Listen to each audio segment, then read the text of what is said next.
Sebelum kita lanjutkan diskusi, kita simak terlebih dahulu pernyataan dari Sekjen PDIP Hasto Kristianto berikut ini. Tadi saya sedang nyekar di makam Bung Karno Blitar, tiba-tiba muncul berita salah satu menteri yang mengatakan berdasarkan big datanya, itu ada cukup banyak yang mendorong perpanjangan jabatan atau 3 periode.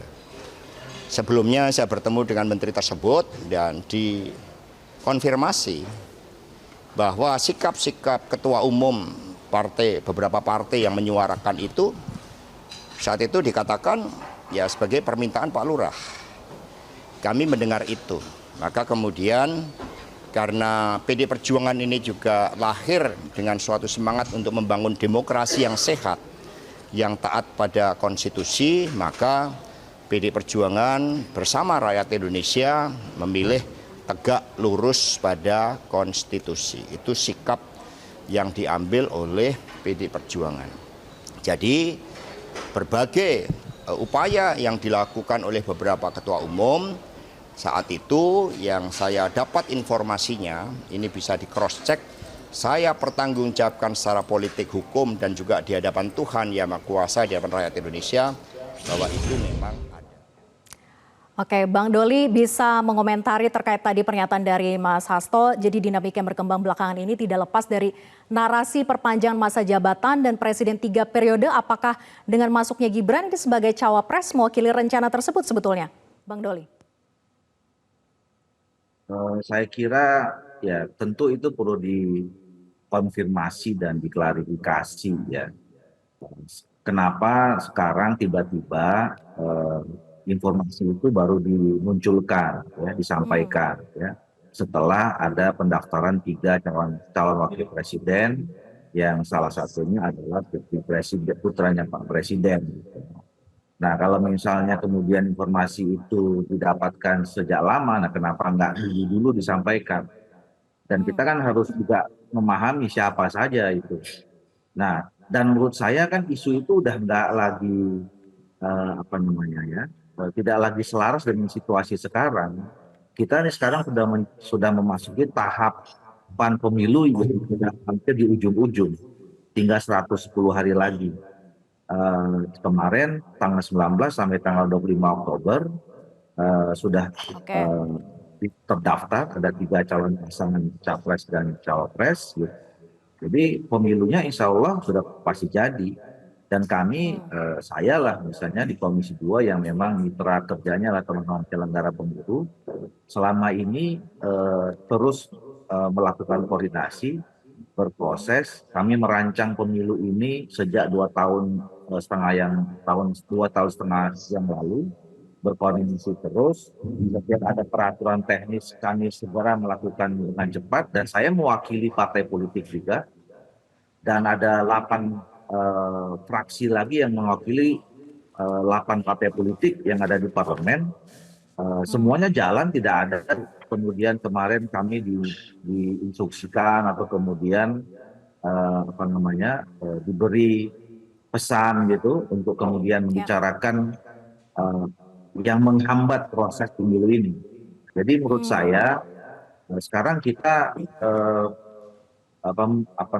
moving forward aja. Kita jalan ke depan. Bang Doli, tapi kan kalau kita mundur sedikit saja ke belakang, bahwa publik juga mengingat Golkar ini salah satu partai yang mendukung jabatan presiden 3 periode. Nah, mengaitkan dengan hal tersebut, apakah Gibran ini sebagai opsi jalan yang bisa dimuluskan? Akhirnya yang digolkan adalah opsi Gibran sebagai cawapres begitu?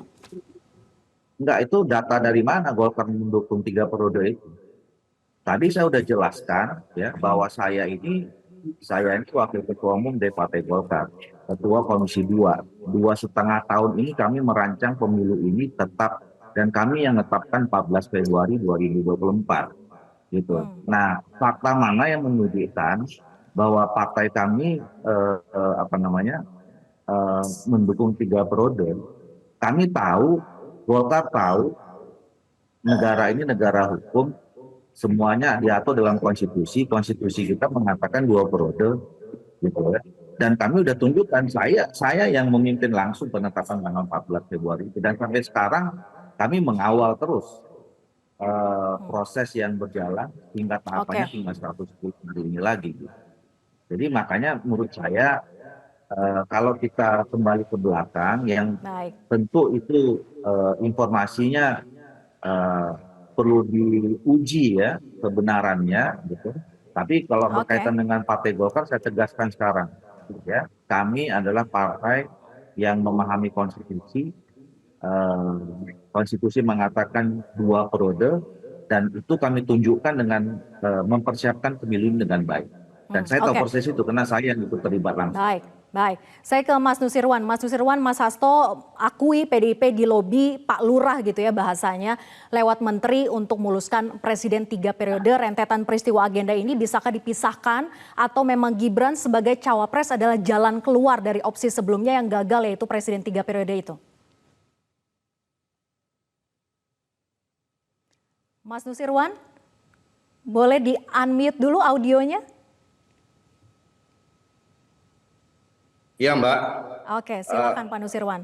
Jadi pertanyaan ini tentunya keluar ini dari pembahasan sore ini yang berkaitan dengan netralitas. Kalau yang ditanya yang netralitas saja saya jawab. Kalau yang sudah dijelasin ya sudah, itu yang disampaikan oleh Sekjen tadi.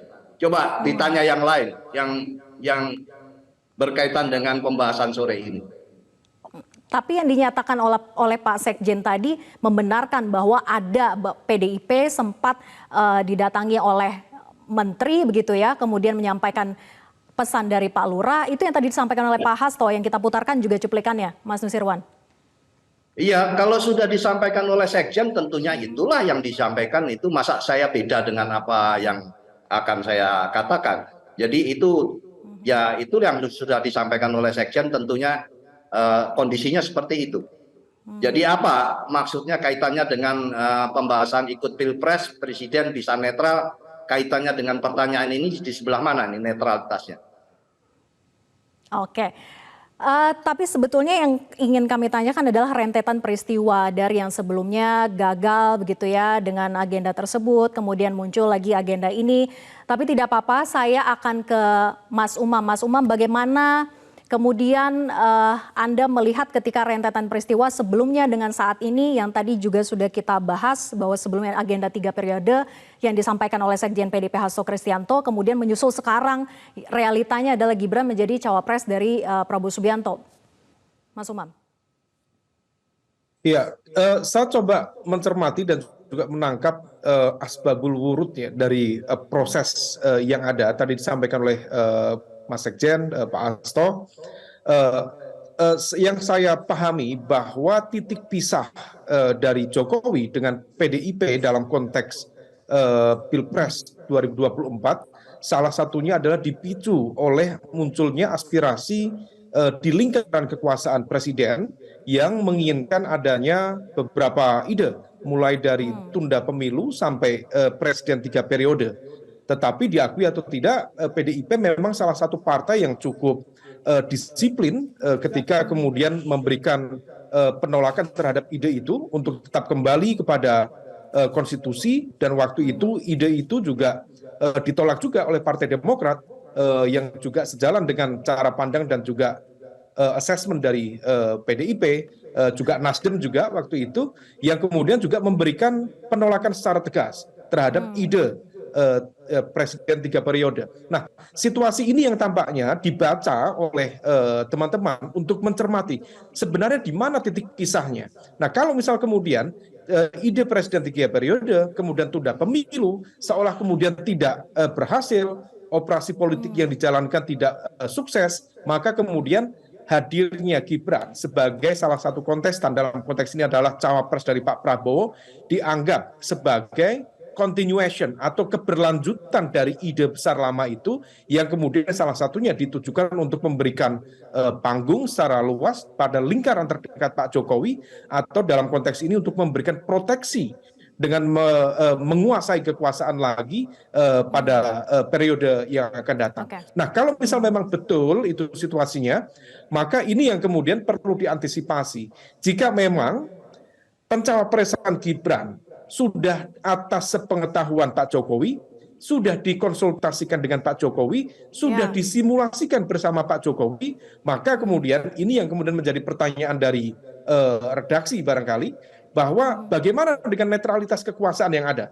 Apakah kemudian kalau misal itu menjadi aspirasi politik dari seorang Pak Jokowi, apakah kemudian kekuasaan akan disalahgunakan untuk mendukung, mensupport, dan mensukseskan pasangan Prabowo Gibran atau tidak?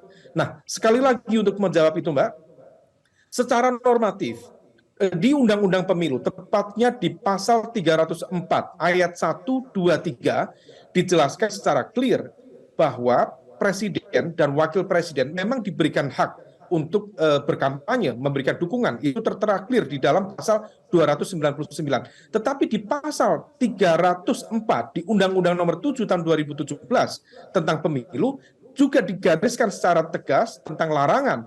Kalau misal kemudian memberikan dukungan sedang berkampanye, maka fasilitas kekuasaan negara harus dilepaskan. Adapun yang masih melekat pada individu presiden adalah hanya fasilitas protokoler, fasilitas kesehatan, dan keamanan. Adapun kemudian yang lain, infrastruktur kekuasaan yang lain, kendali atas Polri, TNI, BIN, birokrasi, bansos, semuanya itu harus dilepaskan.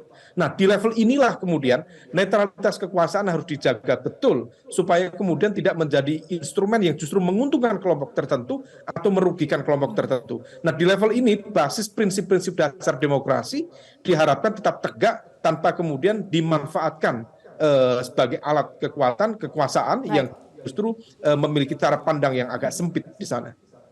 Baik, kita nantikan netralitas dari Presiden Jokowi terhadap kontestasi Pilpres 2024 ini. Terima kasih Mas Umam, kemudian juga Mas Nusirwan dan Bang Doli atas diskusinya malam ini di Prime Time News. Selamat malam. Jelajahi cara baru mendapatkan informasi. Download Metro TV Extend sekarang.